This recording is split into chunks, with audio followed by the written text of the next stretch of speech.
Dengan pesugihan ini, usahaku akan makmur. Tunggu, ada sesuatu. Siapaku pembawa kekayaan? Arwah gaib muncul dan berikan aku pesugihan. Asalkan kekayaan datang. Pesugihanmu datang dengan Ini darah benda apa? dan jiwa. Kok bersinar? Aku merasakan kekuatan, tapi ada yang mengawasi. Aku harus Pesugihan pergi. untuk usahaku. Pengorbanan diperlukan. Siap berani, apapun asal aku kaya. Dengan sesajen Minum ini, datanglah roh penjah. Berikan aku rezeki berlimpah. Kau akan kaya, tapi ingat pesugihan ini.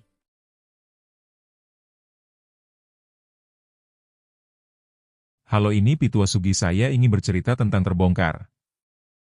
Kisah misteri pesugihan pedagang seblak. Assalamualaikum warahmatullahi wabarakatuh. Pernahkah kalian membayangkan sebuah lapak seblak sederhana di sudut kota kecil menyimpan rahasia yang tak terucap selama puluhan tahun? Malam-malam sunyi berubah mencekam, bisikan terdengar tanpa wujud, dan janji lama bangkit menuntut jawaban. Kisah ini bukan sekadar cerita. Ini tentang keberanian menghadapi takdir tersembunyi. Di sebuah sudut kota kecil yang sunyi, tepat di tepi gang sempit berlapis batu tua, berdirilah sebuah gerobak seblak sederhana. Pemiliknya, Raka, seorang pria paruh baya dengan wajah lelah namun ramah, setiap hari mengayuh gerobaknya sejak fajar hingga senja. Meski dagangannya sederhana, seblak hangat dengan kerupuk renyah dan sambal pedas, ia selalu berusaha memberikan senyum tulus kepada pelanggannya, walau dompetnya tetap tipis. Rumahnya yang tak jauh dari lapak hanyalah gubuk kecil dengan atap seng berkarat, tempat tinggal Raka, istrinya, dan dua anaknya yang masih kecil. Kehidupan yang pas-pasan tidak membuatnya putus asa. Ia percaya bahwa rezeki datang dari kerja keras dan doa, meski terkadang hati kecilnya mengeluh karena banyak kebutuhan yang tak terpenuhi.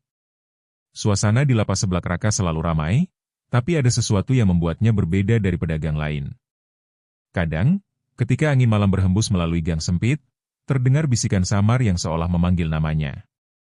Pelanggan pun tak jarang bercerita tentang hal-hal aneh yang mereka lihat di sekitar lapak, bayangan yang bergerak cepat di sudut mata, aroma harum yang tiba-tiba muncul di tengah malam, atau suara orang menertawakan sesuatu yang tak terlihat. Awalnya Raka mengabaikannya, mengira itu hanya lelah dan imajinasi orang-orang, tapi hati kecilnya tak pernah tenang. Ada sesuatu yang mengintai, sesuatu yang tidak bisa dijelaskan dengan akal sehat. Setiap pagi, sebelum membuka gerobak, Raka menyapu halaman kecil di depan rumahnya dan menata bumbu-bumbu seblak dengan rapi. Namun, seringkali ia mendapati kerupuk yang telah ia simpan rapi tiba-tiba berantakan, atau sambal yang terasa lebih pedas daripada biasanya tanpa ia menambahkan apapun. Sekali waktu, sebuah koin misterius muncul di antara tumpukan bumbu, berkilau aneh meski digenggam, seolah bukan dari dunia ini. Raka menatapnya dengan bingung, dan hatinya terasa berdebar.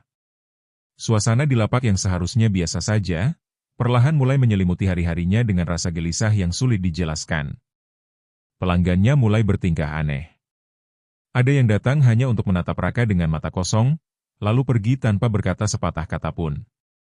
Ada juga yang mendadak menunduk, seolah sedang menahan rasa takut, lalu berbisik-bisik sesuatu yang tidak terdengar oleh orang lain. Suatu malam, seorang tetangga setempat memberitahunya bahwa banyak orang di sekitar lapak mulai merasa gelisah ketika melewati gerobak seblak Raka. Sepertinya ada yang tidak beres, Rak, tapi aku tak bisa bilang apa, kata tetangga itu dengan wajah pucat. Raka menelan ludah, merasa ada sesuatu yang lebih besar sedang menunggunya di balik keramaian sehari-hari. Meski demikian, Raka tetap berusaha menjalankan hidupnya seperti biasa. Ia tersenyum kepada pelanggan yang datang, melayani dengan ramah, dan menenangkan anak-anaknya agar tak merasa takut. Tapi malam-malamnya kini tak lagi tenang. Suara-suara aneh, bisikan, dan bayangan yang muncul di sudut mata selalu membayangi setiap langkahnya. Ia mulai bertanya-tanya, apakah lapak sederhana ini menyimpan rahasia yang lebih besar daripada yang bisa ia bayangkan. Setiap kali menatap gerobaknya di malam hari, hatinya berdesir, antara penasaran dan takut. Yang paling membingungkan Raka adalah pelanggan tertentu yang datang tanpa diundang. Selalu duduk di pojok gerobak dengan wajah tak jelas, menatapnya dalam diam, dan kadang menyebut namanya pelan-pelan, seolah mengenal lebih dalam dari siapapun. Mereka tidak pernah memesan seblak, hanya datang, menatap, dan pergi begitu saja. Bisikan mereka seolah membawa pesan yang tidak dimengerti Raka sepenuhnya. Dari sinilah, benih-benih misteri mulai tertanam, benih yang kelak akan membuka jalan bagi rahasia yang lebih gelap dan mengejutkan dari sekadar gerobak seblak sederhana di kota kecil itu. Hari-hari Raka tetap berjalan dengan ritme yang sama. Pagi menyapu, siang memasak, malam menata gerobak. Namun, Bisikan dan kejadian aneh di lapaknya semakin kerap. Ia mulai merasa ada sesuatu yang mengamati, bukan hanya pelanggan biasa, tapi sesuatu yang tak kasat mata. Saat itu, seorang tetua desa, yang dikenal sebagai Mbah Jatik, datang menghampirinya. Tubuh Mbah Jatik kurus, berbalut sarung lusuh, dan matanya tajam seperti menembus lapisan kegelapan. "Raka, kamu terlalu lama hidup dalam kesulitan. Ada jalan lain, tapi harus dibayar dengan harga yang tidak semua berani membayar," ucap Mbah Jatik sambil menatap lurus ke matanya. Raka menatap Mbah Jatik dengan bingung. Ia tahu kabar tentang pesugihan, kisah-kisah orang yang tiba-tiba kaya, tapi kehilangan sesuatu yang sangat berharga. Namun hati kecilnya berdebar. Dagangannya tetap saja pas-pasan, anak-anaknya sering merengek karena kebutuhan yang tak terpenuhi, dan istrinya mulai menekannya tentang biaya sekolah yang menumpuk. Godaan untuk sekadar mencicipi jalan cepat itu perlahan mulai merayap ke dalam pikirannya. Apa salahnya mencoba? Hanya sekali. Kalau gagal, aku bisa berhenti, gumamnya dalam hati. Malam itu, saat gerobak sebelaknya ditutup, Raka memutuskan untuk berjalan menyusuri gang gelap di belakang rumahnya. Angin malam membawa aroma tanah basah, dan suara jangkrik bercampur dengan bisikan samar yang tak ia mengerti. Di ujung gang, seorang lelaki berpakaian serba hitam berdiri dengan postur tinggi. Matanya bersinar redup dalam kegelapan. "Aku tahu kamu mencari jalan keluar, Raka." Suara lelaki itu serak, seolah berasal dari jauh sekaligus dekat. Raka merinding, tapi rasa penasaran dan keputusasaannya lebih besar dari rasa takutnya. Lelaki itu memperkenalkan dirinya sebagai perantara pesugihan. Ia menjanjikan kekayaan instan, dagangan yang selalu laris, pelanggan tak pernah sepi, uang yang datang setiap hari tanpa kerja keras. Namun, setiap janji disertai bayangan konsekuensi. Kehilangan sesuatu yang sangat berharga atau terikat dengan makhluk gaib. Tidak semua harga terlihat sekarang, tapi suatu hari kau akan mengerti, katanya. Raka terdiam, membayangkan wajah anak-anaknya yang membutuhkan makanan dan buku sekolah. Godaan itu terasa terlalu manis untuk ditolak. Keesokan harinya, Raka mencoba mengabaikan pertemuan itu, tapi setiap langkahnya di lapak seolah diikuti bisikan. "Raka, ambil kesempatanmu, kekayaan menunggumu." Pelanggan pun mulai terlihat lebih aneh dari biasanya. Beberapa menatapnya dengan pandangan kosong, dan beberapa lainnya menghilang begitu saja setelah membayar. Bahkan, kerupuk dan bumbu yang ia tata rapi semalam, pagi itu sudah tidak tersusun rapi, seolah ada tangan tak terlihat yang bermain-main dengan gerobaknya. Raka merasa hatinya terombang-ambing antara takut dan ingin mencoba. Malam berikutnya, ia bermimpi tentang gerobaknya yang berubah menjadi emas berkilau. Pelanggan berdatangan tanpa henti, dan ia berdiri di atas gerobak dengan wajah berseri. Namun di sudut mimpi, bayangan gelap menatapnya dengan mata merah menyala, menuntut sesuatu yang tak bisa ia pahami. Ia terbangun dengan jantung berdebar, keringat dingin membasahi dahi. Rasa penasaran semakin menekan pikirannya. Bisakah kekayaan itu dicapai tanpa kehilangan dirinya sendiri? Pada suatu pagi, Raka memutuskan untuk mencari informasi lebih jauh. Ia mendatangi seorang pedagang tua di pasar, yang konon pernah mencoba pesugihan. Pedagang tua itu menatapnya tajam, kemudian bergumam, "Kalau ingin cepat kaya, pasti ada yang akan hilang, kadang bukan barang, kadang bukan nyawa, tapi sesuatu yang lebih dalam, sesuatu yang kau cintai." Kata-kata itu menancap di hati Raka. Ia tahu risiko itu besar, namun rasa ingin membantu keluarganya lebih besar dari rasa takut yang ia rasakan. Hari demi hari, godaan itu semakin nyata.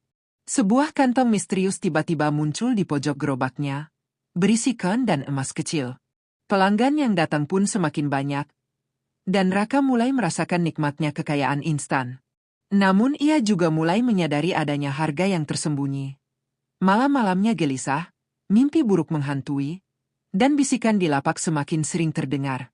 Raka mulai bertanya-tanya, apakah ini benar-benar berkat atau jebakan? Ketika seorang tetangga memberitahu bahwa beberapa orang di desa mulai membicarakan perubahan Raka, ia mulai merasa cemas. "Raka, kau berbeda, dan orang-orang takut," kata tetangga itu. Raka menatap gerobaknya dengan campuran kebahagiaan dan ketakutan. Kekayaan yang ia raih ternyata bukan tanpa konsekuensi. Dan ia mulai merasakan adanya sesuatu yang mengintai di balik semua keberuntungan itu. Setiap ken yang masuk ke kantongnya, setiap pelanggan yang datang, seolah membawa pesan yang tak bisa ia mengerti sepenuhnya.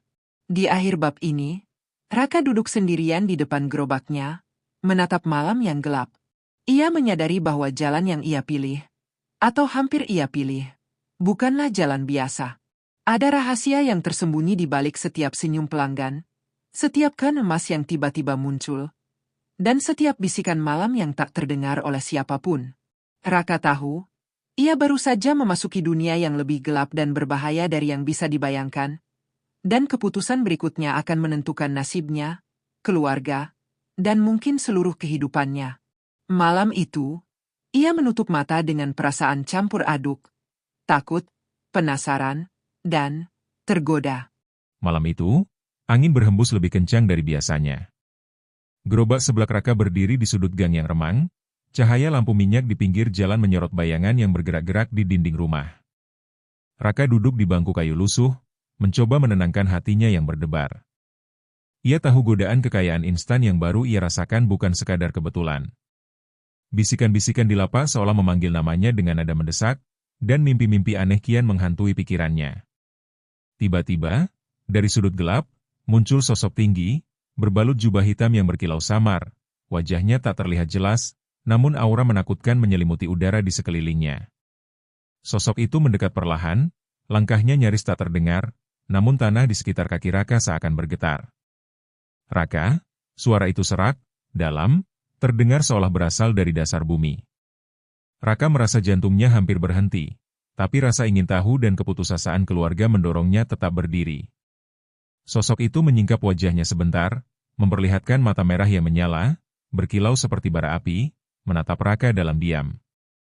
Aku tahu kau ingin membantu keluargamu, tapi setiap bantuan memiliki harga, kata makhluk itu, suaranya menembus keheningan malam. Makhluk gaib itu kemudian menunjukkan sebuah cermin antik yang muncul dari kegelapan. Di permukaan cermin, Raka melihat dirinya sendiri, tapi bukan Raka yang ia kenal. Wajahnya lebih tua, keriput, mata lelah dan kosong. Di belakangnya, bayangan-bayangan gelap bergerak-gerak seperti tangan tak terlihat yang menarik sesuatu dari tubuhnya. Itu akan menjadi dirimu jika kau terus memilih jalan ini, bisik makhluk itu. Raka menggigil, tapi dalam hatinya ada perasaan campur aduk, takut, penasaran, sekaligus tergoda oleh janji kekayaan instan yang sudah ia rasakan. Makhluk itu mulai menjelaskan, pesugihan bukan sekadar mantra atau ritual, tapi perjanjian dengan makhluk dari dunia lain yang memberi kekayaan, tapi menuntut sesuatu yang paling berharga. Kau bisa memilih, kekayaan atau kehidupan yang biasa. Tapi jika mengambil kekayaan, kau tidak akan lagi menjadi Raka yang sama, ujarnya. Raka menunduk, membayangkan wajah anak-anaknya yang menunggu di rumah. Bagaimana jika ini benar-benar cara untuk memenuhi semua kebutuhan mereka? Tapi suara hati kecilnya terus mengingatkan, bahwa sesuatu yang instan tidak pernah gratis. Raka mencoba bertanya, apakah masih ada jalan untuk menolak? Makhluk itu tertawa pelan, suaranya seperti gemerincing besi tua. Banyak yang datang padaku, banyak yang tergoda, dan semua menyesal. Tapi rasa ingin tahu dan keserakahan manusia selalu lebih kuat daripada ketakutan mereka sendiri, katanya. Raka menyadari, ia berdiri di ambang keputusan yang bisa mengubah seluruh hidupnya, tidak hanya untuk dirinya, tapi juga keluarganya dan bahkan orang-orang di sekelilingnya. Lalu, makhluk itu menebarkan kabut tipis yang muncul dari tanah, menutupi gerobak dan lapak Raka. Di dalam kabut, Raka mulai melihat bayangan-bayangan aneh, uang yang jatuh dari langit, pelanggan berdatangan tanpa henti, dan gerobak yang berkilau emas. Namun di sudut lain, bayangan menyerupai anak-anaknya menangis dan ibunya menatapnya dengan wajah sedih. Itulah harga yang harus kau bayar. Kekayaan ini akan datang, tapi jangan salahkan aku jika sesuatu hilang selamanya, ucap makhluk itu. Raka menelan ludah, hatinya bergetar antara takut dan tergoda. Makhluk itu kemudian menekankan bahwa pesugihan ini bukan sekadar satu kali transaksi. Jika Raka menerima, perjanjian itu akan mengikatnya untuk selamanya. Setiap koin yang diterima, setiap pelanggan yang datang, akan membawa konsekuensi yang tidak kasat mata. Suatu hari, kau akan sadar, apa yang hilang, tidak bisa kembali, katanya lagi, meninggalkan nada misterius yang membuat Raka bergidik. Hatinya mulai kacau, ia merasakan tarikan kuat antara naluri manusia dan rasa takut akan dunia gaib. Saat kabut perlahan menghilang, makhluk itu pun lenyap, meninggalkan Raka sendiri di tengah gang yang hening. Suara jangkrik kembali terdengar, tapi kini terasa lebih menakutkan. Raka duduk di bangku kayu, menatap gerobak yang biasa, dan mencoba mencerna apa yang baru saja ia saksikan. Semuanya terasa nyata, mata merah, cermin yang memperlihatkan dirinya tua dan kosong, bayangan anak-anaknya, seolah dunia nyata dan dunia lain saling bertemu di satu titik yang sama. Keesokan paginya, Raka mencoba menjalani hari seperti biasa, tapi gerobaknya terasa berbeda. Uang yang ia dapatkan terasa lebih berat, dan pelanggan yang datang menatapnya dengan sorot mata yang sulit dijelaskan. Ia sadar, setiap langkah kecilnya kini memiliki konsekuensi.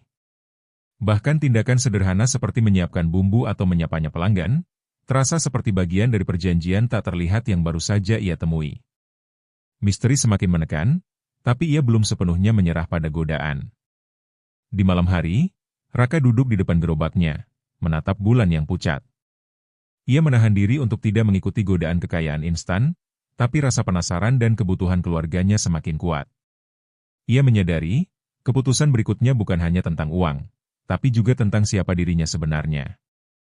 Dunia gaib sudah menampakkan dirinya, dan Raka tahu, langkah selanjutnya akan menentukan jalan hidupnya. Malam itu, ia menutup mata dengan hati yang campur aduk, takut, penasaran, dan sadar bahwa kehidupan yang biasa kini terasa begitu jauh. Bab ini menutup dengan Raka yang mulai merasakan tarikan kuat antara manusia biasa dan dunia gaib. Ia tahu bahwa rahasia kekayaan instan dan pesugihan bukan sekadar legenda, ia sudah merasakannya. Suara bisikan malam, bayangan gelap, dan mata merah makhluk gaib terus menghantui, menunggu keputusan yang bisa menjeratnya lebih dalam dari yang pernah ia bayangkan. Raka berdiri di persimpangan takdir, kekayaan atau keselamatan, antara manusia dan misteri dunia lain. Pagi itu, Raka membuka gerobaknya dengan hati yang berat. Malam sebelumnya, bisikan dan bayangan makhluk gaib terus menghantuinya, tapi rasa penasaran dan kebutuhan keluarga membuatnya tetap bangkit. Anehnya, begitu ia menatap bumbu dan kerupuk, beberapa kan emas tiba-tiba muncul di pojok gerobak, berkilau seperti disinari cahaya matahari pagi. Raka menatapnya dengan mata terbelalak. Ini, nyata, gumamnya. Jantungnya berdegup kencang. Ia merasakan adrenalin dan ketegangan sekaligus, seolah kekayaan yang dijanjikan sudah hadir di hadapannya. Pelanggan pun mulai berdatangan lebih cepat dari biasanya. Mereka mengantre, menatap Raka dengan wajah penuh harap, seolah magnet tak terlihat menarik mereka ke gerobaknya. Setiap suapan seblak yang mereka beli diikuti dengan senyum puas, dan beberapa bahkan memberi tip lebih dari yang biasa mereka lakukan. Raka tidak bisa menahan senyum, tapi di balik senyum itu ada perasaan aneh. Sebuah rasa takut yang samar menghantui setiap gerakan tangannya.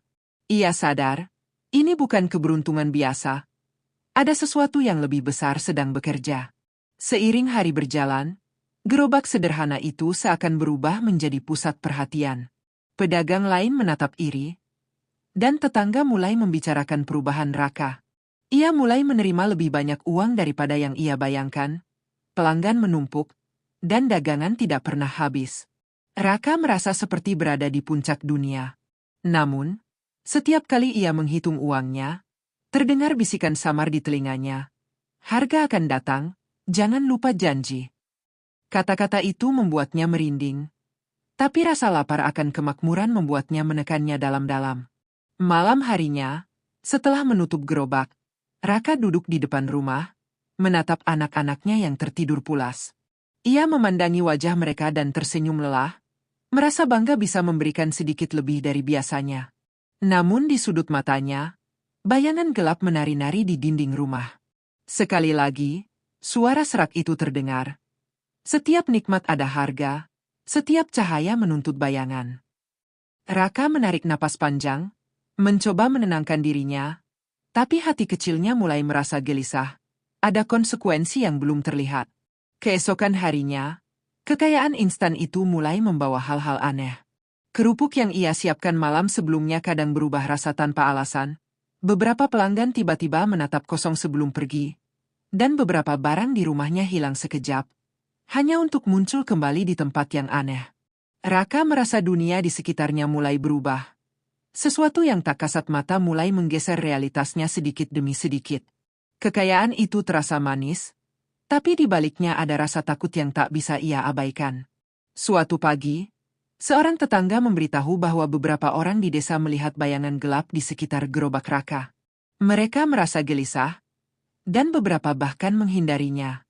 "Raka, kau berubah, tapi ini bukan cuma karena daganganmu laris," kata tetangga itu dengan nada cemas. Raka menatap gerobaknya, melihat cahaya yang tak biasa memantul di kerupuk dan bumbu, dan ia sadar. Kekayaan ini datang dengan pengawasan dari dunia lain. Setiap koin emas yang diterimanya bukan sekadar uang, tapi sinyal bahwa perjanjian gaib itu mulai aktif. Semakin hari, Raka mulai merasakan tekanan. Malam-malamnya tidak lagi tenang. Mimpi buruk muncul tentang makhluk dengan mata merah yang menuntut sesuatu, bayangan gelap yang menarik benda-benda rumahnya, dan bayangan anak-anaknya menangis karena ia tidak ada untuk mereka. Raka mulai menyadari bahwa kekayaan instan itu tidak hanya memberi keuntungan, tapi juga menguras ketenangan, kebahagiaan sederhana, dan bahkan rasa aman keluarganya. Ia mulai bertanya-tanya apakah semua ini sepadan dengan apa yang ia dapatkan. Di tengah kegemerlapan dan keberuntungan yang tampak nyata, Raka juga mulai melihat sisi lain dari pelanggan. Beberapa dari mereka tampak berbeda. Tatapan mereka kosong, senyum mereka aneh, dan bisikan samar mengikuti mereka ketika mereka pergi. Ia mulai menyadari bahwa kekayaan instan itu menarik perhatian lebih dari sekadar manusia. Sesuatu yang gaib dan misterius juga mengawasi, memperhatikan, dan menilai setiap langkahnya. Setiap senyum pelanggan kini terasa seperti ujian. Setiap uang yang diterima membawa beban tak terlihat. Suatu sore, Raka melihat cermin tua yang selalu berada di pojok rumah. Kali ini, ia menatap pantulannya dan terkejut. Wajahnya sedikit berbeda. Matanya lebih tajam, senyumannya lebih kaku, dan bayangan gelap di belakangnya terlihat jelas. Ia tersentak, jantungnya berdebar, menyadari bahwa kekayaan instan ini bukan sekadar materi, tapi juga mengubah dirinya perlahan. Dari pedagang sederhana menjadi seseorang yang terikat oleh kekuatan yang ia tak sepenuhnya mengerti. Ketakutan dan rasa penasaran kini bersatu, membentuk dilema yang lebih berat daripada sebelumnya. Raka yang duduk di depan gerobak, malam telah larut, udara dingin menembus tubuhnya. Ia menatap langit yang gelap, bintang-bintang seolah tertutup oleh kabut misterius. Ia sadar, kekayaan instan telah datang, tapi bersamanya muncul bayangan dan bisikan yang tak bisa ia abaikan. Raka menutup mata, menarik napas panjang, dan berjanji dalam hati untuk menemukan jawaban. Apakah kekayaan yang ia terima benar-benar berkah? Atau awal dari kutukan yang lebih gelap dari yang pernah ia bayangkan? Malam itu, gerobak seblak sederhana itu tidak lagi hanya tempat dagangan, tapi juga saksi bisu dari misteri yang perlahan terbuka. Sejak kekayaan instan itu mulai mengalir, kehidupan Raka berubah drastis. Dagangannya laris setiap hari, pelanggan membludak, dan rumahnya yang dulu sederhana kini tampak lebih rapi dan penuh dengan perabotan baru. Namun, bersamaan dengan itu, hal-hal aneh mulai terjadi di sekitar rumah dan lapaknya. Malam-malam yang dulu hanya diisi oleh mimpi biasa kini berubah menjadi teror yang tidak bisa dijelaskan. Suara-suara aneh terdengar dari sudut rumah, bisikan samar memanggil namanya, dan bayangan gelap menari di dinding rumah setiap kali lampu minyak dinyalakan. Raka mulai merasa bahwa kekayaan ini bukan hanya membawa keuntungan, tapi juga peringatan terselubung. Pada suatu sore, ia mendapati gerobaknya sendiri seolah hidup. Kerupuk dan bumbu yang ditata rapi tiba-tiba berserakan tanpa sebab, sambal panasnya terasa lebih pedas daripada biasanya, dan beberapa koin emas yang muncul semalam lenyap begitu saja. Raka menatap gerobaknya dengan mata terbelalak, merasakan hawa dingin merayap di punggungnya. Ini tidak mungkin, gumamnya, namun hatinya berkata sebaliknya. Ia mulai menyadari bahwa setiap nikmat yang diterimanya memiliki harga, dan harga itu mulai menampakkan diri. Tetangga-tetangganya juga mulai memperhatikan perubahan di sekitarnya. Beberapa dari mereka mengatakan melihat bayangan gelap bergerak di lapak Raka, sementara yang lain mendengar suara bisikan malam yang memanggil namanya. Seorang tetangga tua, yang sudah hidup lama di desa itu, menegur Raka dengan nada serius. "Raka, apa yang kau lakukan? Aku melihat energi yang tidak seharusnya ada di sini. Kau bermain dengan sesuatu yang bukan dari dunia kita." Raka menelan ludah, merasakan ketegangan di hati, tapi tetap merasa bingung tentang apa yang harus ia lakukan. Malam berikutnya, Raka bermimpi lagi. Kali ini mimpi itu lebih nyata dan menyeramkan. Ia melihat gerobaknya berubah menjadi menara emas, pelanggan berdatangan tanpa henti, namun bayangan hitam mengikuti setiap langkahnya. Di sudut mimpi, anak-anaknya menangis, menatapnya dengan wajah takut, dan istrinya menjerit meminta pertolongan. Raka terbangun dengan keringat dingin membasahi tubuhnya. Ia sadar, mimpi itu bukan sekadar ilusi, itu adalah peringatan dari kekuatan yang kini mengawasi setiap tindakannya. Tanda-tanda kutukan mulai terlihat dalam kehidupan sehari-hari. Barang-barang di rumah sering berpindah tempat sendiri, suara langkah kaki terdengar di tengah malam meski rumah kosong, dan rasa dingin menyelimuti setiap sudut rumah tanpa sebab. Raka merasa seolah berada di dunia lain di tengah kehidupan nyata. Setiap uang yang diterimanya dari dagangan sebelah kini disertai rasa berat di hati, seolah koin emas itu membawa energi gelap yang menuntut balasan. Ketakutan Raka semakin bertambah ketika seorang pelanggan datang di malam hari. Seorang pria dengan wajah pucat dan mata kosong, duduk di pojok lapak tanpa pesan apapun. Ia menatap Raka dalam diam, lalu perlahan berbisik, "Harga itu akan datang," sebelum menghilang begitu saja di udara. Raka terhentak, merasakan dingin menembus tulang, dan hatinya mulai dipenuhi rasa bersalah. Ia menyadari bahwa setiap tindakan yang diambil untuk kekayaan instan ini tidak hanya memengaruhi dirinya, tapi juga menarik perhatian dunia gaib yang tak terlihat. Di tengah kekhawatiran itu, Raka mencoba mencari bantuan. Ia mendatangi Mbah Jatik lagi, berharap mendapatkan penjelasan atau cara untuk mengurangi kutukan yang mulai menghantui. Mbah Jatik menatapnya dengan mata penuh kesedihan dan berkata, "Raka, apa yang kau masuki bukan hanya permainan, ini perjanjian dengan makhluk yang memiliki hukum sendiri. Kekayaan yang datang begitu mudah selalu memiliki konsekuensi yang tak terlihat. Jika kau ingin selamat, kau harus menebusnya sebelum semuanya terlambat." Raka merasa tertekan. Ia mulai memahami bahwa bisikan, bayangan, dan mimpi buruk bukan sekadar imajinasi. Mereka adalah pertanda dari dunia lain yang mengawasi. Setiap kali ia mencoba menolak atau menjauhi godaan kekayaan, bayangan itu semakin nyata, mengintai di sudut mata, menunggu kesalahan kecil yang bisa menjeratnya lebih dalam. Raka kini berada di persimpangan antara mempertahankan kekayaan instan atau kembali ke kehidupan sederhana yang penuh ketenangan. Seiring waktu, tanda-tanda kutukan semakin jelas. Anak-anaknya mulai sering bermimpi buruk, ada rasa dingin yang menempel pada rumah, dan malam-malamnya diwarnai suara-suara yang tak bisa dijelaskan. Raka mulai merasakan bahwa perjanjian yang dibuat dengan makhluk gaib bukan sekadar soal kekayaan, tapi soal ikatan hidupnya sendiri. Ia merasa terperangkap, namun juga sadar bahwa ia masih memiliki kesempatan untuk memperbaiki semuanya sebelum kutukan itu menjadi permanen. Raka duduk di depan gerobaknya di tengah malam, memandang bulan pucat yang menembus kabut tipis. Ia menatap anak-anak yang tertidur di rumah, merasakan beratnya tanggung jawab sebagai kepala keluarga, sekaligus beban dari kutukan yang mulai nyata. Raka tahu, jalan ke depan tidak lagi hanya soal dagangan seblak atau kekayaan, tapi soal menghadapi dunia gaib, konsekuensi dari keserakahan manusia, dan mencari cara untuk menebus kesalahannya sebelum semuanya terlambat. Malam itu, ia menutup mata dengan perasaan campur aduk, takut, gelisah, tapi juga tekad untuk menemukan jawaban. Hari itu, Raka memutuskan untuk tidak lagi menunggu bisikan dan bayangan yang menghantui lapaknya. Ia merasa sudah cukup lama terperangkap dalam dunia yang tidak ia mengerti sepenuhnya. Dengan langkah berat, ia mendatangi Mbah Jatik sekali lagi, berharap mendapatkan jawaban yang lebih jelas. Mbah Jatik menatapnya dengan sorot mata penuh kepedihan dan berkata, "Raka, saatnya kau tahu dari mana semua ini berasal. Kekayaan yang datang begitu mudah tidak pernah lahir dari tangan manusia biasa. Ada makhluk yang mengawasinya, dan ia menuntut sesuatu yang kau sendiri belum pahami." Mbah Jatik membawa Raka ke sebuah tempat di tepi hutan, jauh dari gang dan keramaian desa. Di sana, di antara pepohonan rindang dan kabut tipis, terdapat batu besar berukir simbol kuno yang berpendar samar dalam cahaya senja. Inilah tempat di mana perjanjian dilakukan, ujar Mbah Jatik. Dulu, pedagang lain pernah datang ke sini, mencari kekayaan instan. Beberapa berhasil, tapi banyak yang menyesal dan hilang tanpa jejak. Semua yang kau alami adalah tanda, bayangan, mimpi buruk, dan bisikan malam adalah peringatan sebelum harga harus dibayar. Raka menatap batu itu dengan campuran takut dan penasaran. Ia mulai menyadari bahwa kekayaan yang ia terima dari dagangan seblak bukan sekadar keberuntungan.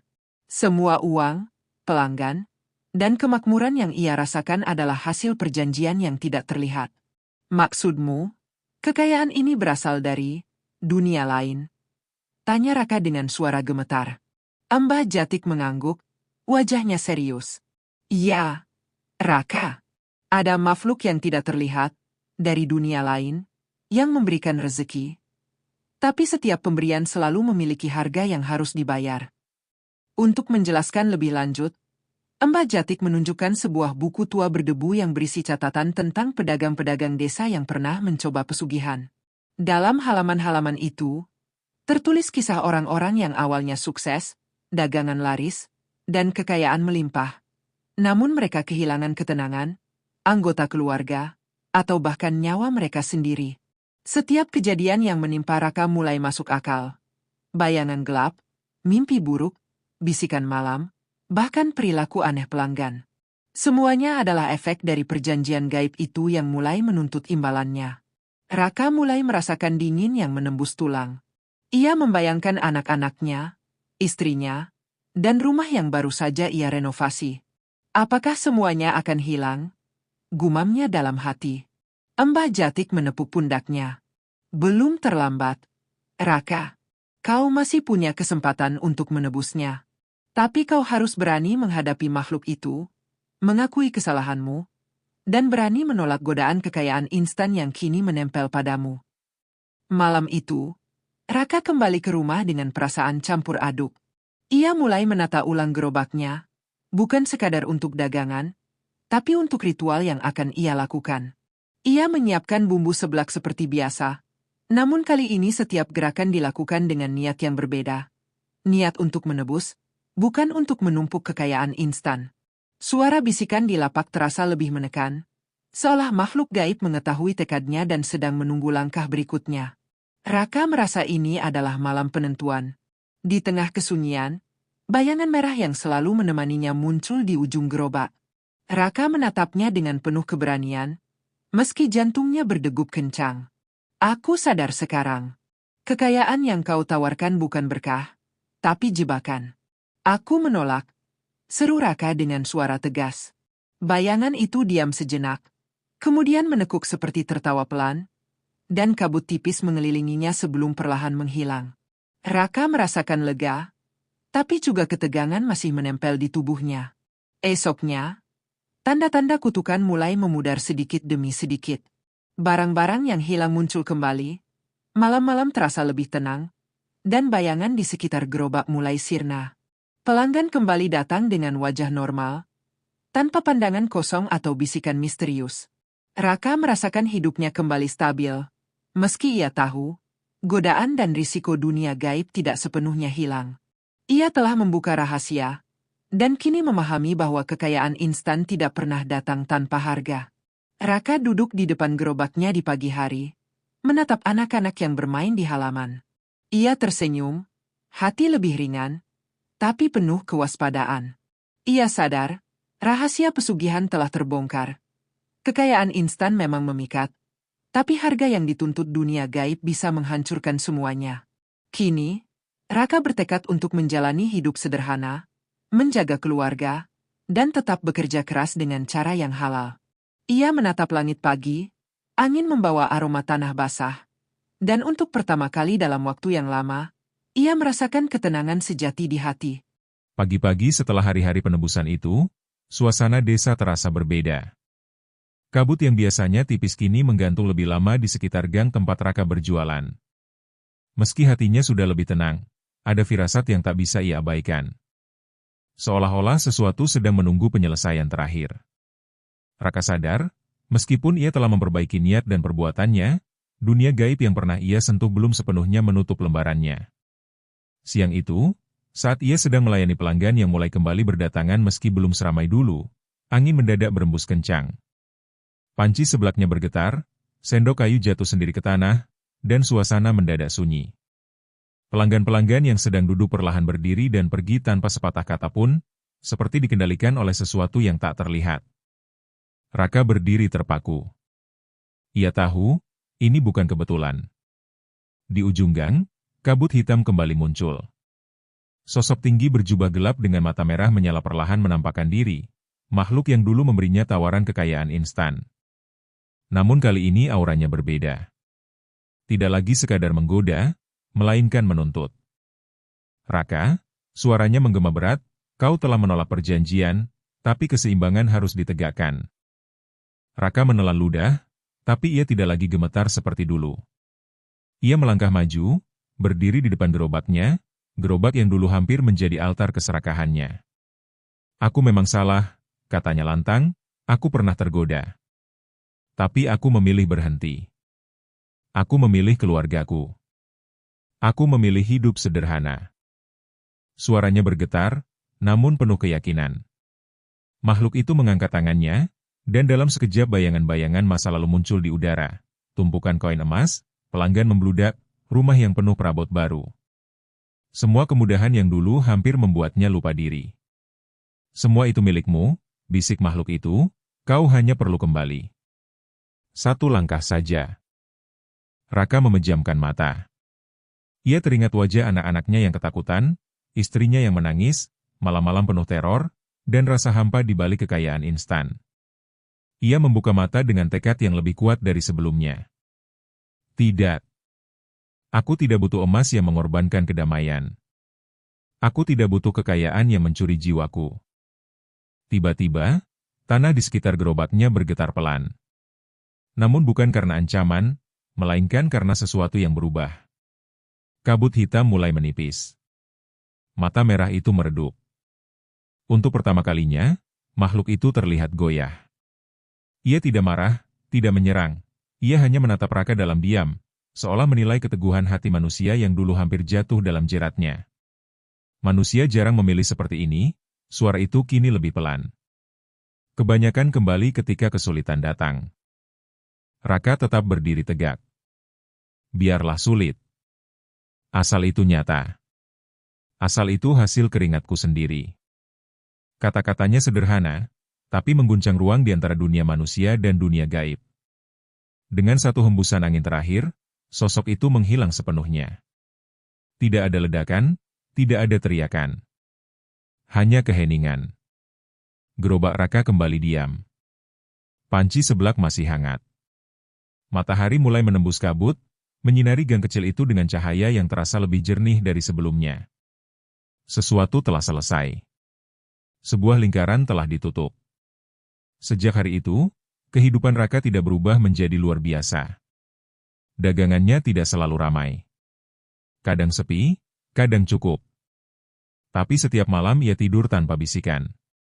Setiap pagi ia bangun tanpa bayangan di dinding rumahnya. Anak-anaknya tertawa tanpa mimpi buruk. Dan untuk Raka, itu jauh lebih berharga daripada emas manapun. Kisah pedagang seblak itu akhirnya menjadi cerita yang beredar di desa, bukan tentang kekayaan misteriusnya, tapi tentang keberaniannya menolak jalan gelap. Orang-orang belajar bahwa pesugihan mungkin menawarkan keajaiban, tapi selalu menyembunyikan harga yang tak sebanding. Dan di sudut gang kecil itu, aroma seblak Raka terus mengepul, bukan lagi sebagai simbol misteri, melainkan sebagai pengingat bahwa kerja keras dan hati yang bersih adalah kekayaan sejati. Beberapa bulan setelah kejadian itu, kehidupan Raka berjalan lebih stabil. Dagangannya memang tidak lagi meledak seperti masa emas yang kelam itu, tetapi cukup untuk memenuhi kebutuhan keluarga. Wajahnya terlihat lebih tenang, garis-garis lelah di dahinya perlahan memudar. Namun jauh di dalam hatinya, ada satu pertanyaan yang belum benar-benar terjawab. Apakah dunia gaib benar-benar telah melepaskannya, atau hanya mundur sementara? Suatu malam yang hening, ketika desa tertidur dan angin berdesir pelan menyentuh seng atap rumahnya, Raka terbangun tanpa sebab. Tidak ada suara. Tidak ada mimpi buruk. Hanya rasa seperti sedang diperhatikan. Ia duduk perlahan, memandangi sudut kamar yang gelap. Tidak ada bayangan merah. Tidak ada kabut hitam.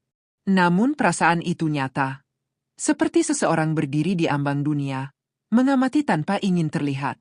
Keesokan harinya, sesuatu yang aneh terjadi. Seorang pelanggan baru datang ke lapaknya. Wajahnya biasa saja, pakaiannya sederhana, tapi tatapannya terlalu dalam. Ia memesan seblak seperti orang lain, membayar dengan uang pas, dan tersenyum tipis. Namun sebelum pergi, ia berbisik pelan, tidak semua perjanjian selesai dengan penolakan. Raka terdiam. Kalimat itu seperti mengoyak kembali lembaran yang sudah ia tutup rapat. Sejak hari itu, kejadian-kejadian kecil mulai bermunculan. Bukan gangguan besar seperti dulu, melainkan tanda-tanda halus. Sendok yang bergeser sedikit dari tempatnya. Uap seblak yang membentuk pola aneh sebelum menghilang. Dan terkadang, bayangan yang sekilas terlihat di pantulan kaca gerobaknya, hilang begitu ia menoleh. Tidak mengancam, tapi cukup untuk mengingatkan bahwa ia pernah menyentuh sesuatu yang tak kasat mata. Raka tidak lagi panik seperti dulu. Ia tidak mendatangi siapapun. Ia tidak mencari dukun atau perantara.